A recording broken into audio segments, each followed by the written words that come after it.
So for this week's homework, the topic was using saññā and sammuti together to make a field of practice.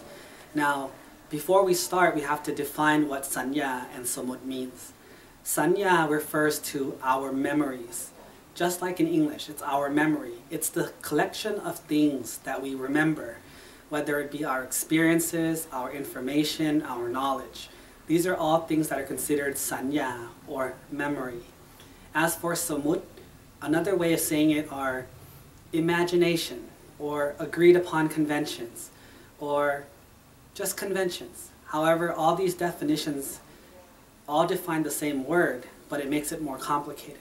So for the sake of this discussion, we will use the simple definition of just imagination.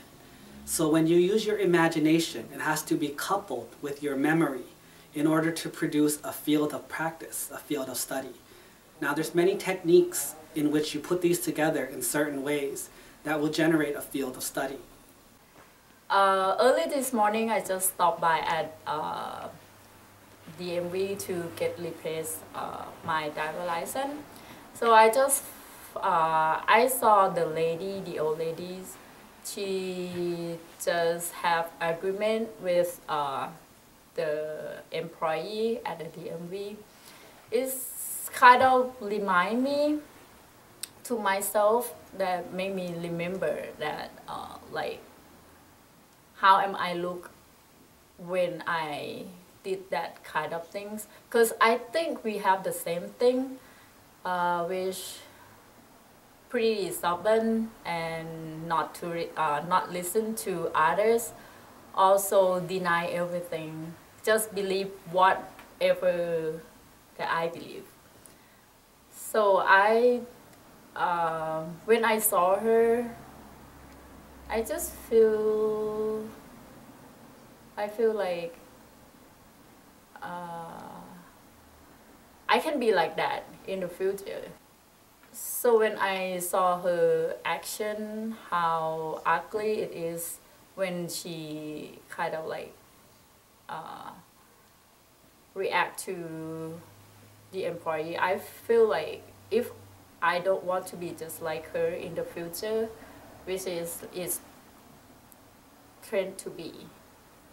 So I have to change my personality. So in the beginning of when we're practicing, we have to have a problem first. First, that's what Longpa Thun is always saying, is that when you start off practice, you have to have a problem that you want to solve. And sometimes we don't know what our problems are, so we need to pretend, or we need to assume someone else's problems are our own. For instance, on Friday, one of my friends got mugged at gunpoint, and she was in the car, and they put the gun to her to the door and like forced her to give them their bag and everything. And I thought, you know, I drive in that same area, I park in that same area. If something like that were to happen to me, how could it happen? Could I have been sitting in my car, and if somebody came up to me, would I drive away in time? Would they shoot me? Or would I honk my horn? Or would I say, take my wallet but don't take my notebook? Or would I say, you know, all the different things that could happen. That's called pretending. Pretending is sammuti. It's supposing something into existence so that you can think about it. Or, you know, we're talking about driving through the parking lot. What would you do if somebody stopped in front of your car? As a driver, you have to stop if a pedestrian is in front of your car. So what if they have a gun and they stop in front of your car and then they say, now give me all your money? Would I step on the gas and hit that person? Would I back up? Or what would I do? You know, these things all help you figure out how to solve a problem. And the reason that we do this, the reason that we pretend or imagine these things into existence, is because we need to be able to have options when something actually does happen. So when something happens, we already have thought about all of our different options and the different suffering and the consequences and, you know, all the potential even legal actions that might happen. Is it safe to run somebody over if they have a gun? You know, is it better to honk your horn? Would that actually anger the person? If they ask you for your PIN number, would you give it to them? Would you give them a real number, or would you give them a fake number? You know, like, would they come back potentially and harm you because you gave them a wrong number? Or you know, in this case, we saw that they went and withdrew like $500 from the ATM and spent other money elsewhere, but the bank didn't hold my friend liable for those purchases and for the debits because the thief was the one that did it. You know, so we pretend all these things in order to get more information and in order to further our practice. It helps us think. You have to pretend, and you have to use saññā, which is your memory, either based on real life experiences, like the experience that happened to my friend, or based on things you've seen on TV, things you've heard about on the radio. What are the consequences of these kinds of actions? What happens if you run over a pedestrian? What happens if, are there cases where the thief has actually sued the person they were trying to rob and won? Yeah.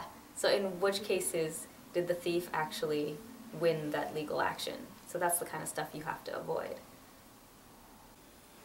Okay, so recently I let my friend borrow my iPad, and she got mugged. So her purse was stolen together with my iPad, and so now I don't have my iPad, and then I have to try to figure out what should I get to for the new one to replace my own. So now I try to figure out, you know, like, which one should I get? Should I get the iPad, the same one, or like, you know, the better one, like what I had? Or should I get, you know, something cheaper just in case it get stolen again? So, or do I really need it? So I just kind of looked back in my experience, just from my memory, what I really do with my iPad. So usually I actually don't use it that much. Most of the time I just carry my phone because it's light. I just use it in, like, you know, on the way to work, on the bus or something. And at home I tend to use my laptop more because it's a prettier screen and it's bigger. So I rarely use my iPad, just once in a while. So then, should I spend like $500-600 to buy a new iPad? Maybe not. Or do I really need it? But then I'm trying to think, like, actually I do, because I'm about to go to India, and I don't want to carry my laptop there, and the laptop is, you know, bulky, heavy, and it's kind of too expensive. It's kind of a little bit like, I feel like it's just too much work.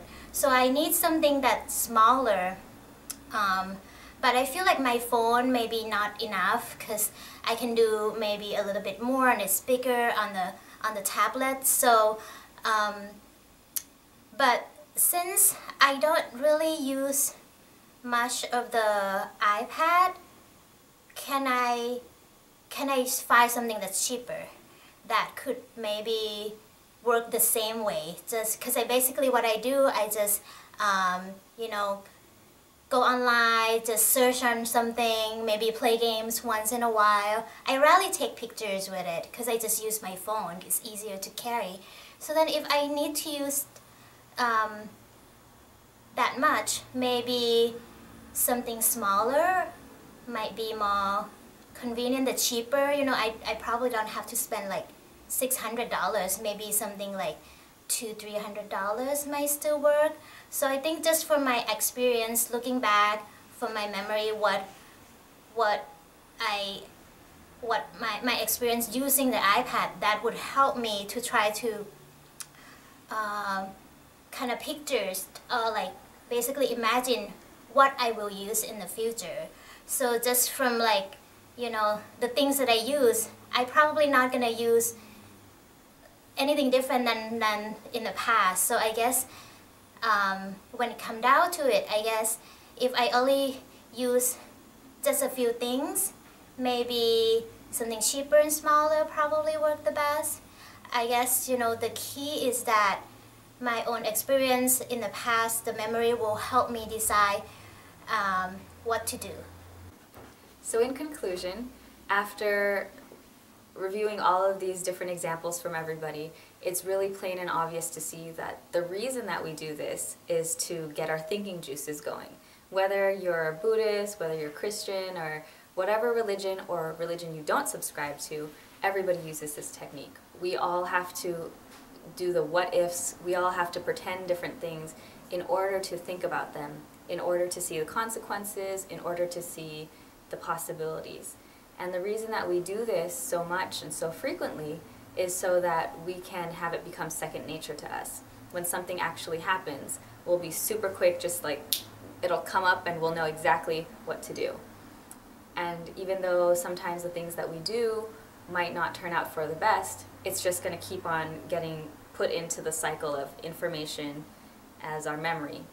Each thing that we do will become new memories, and then later on we're going to always be able to develop our understandings and develop our decisions into something that is quicker and sharper and smarter.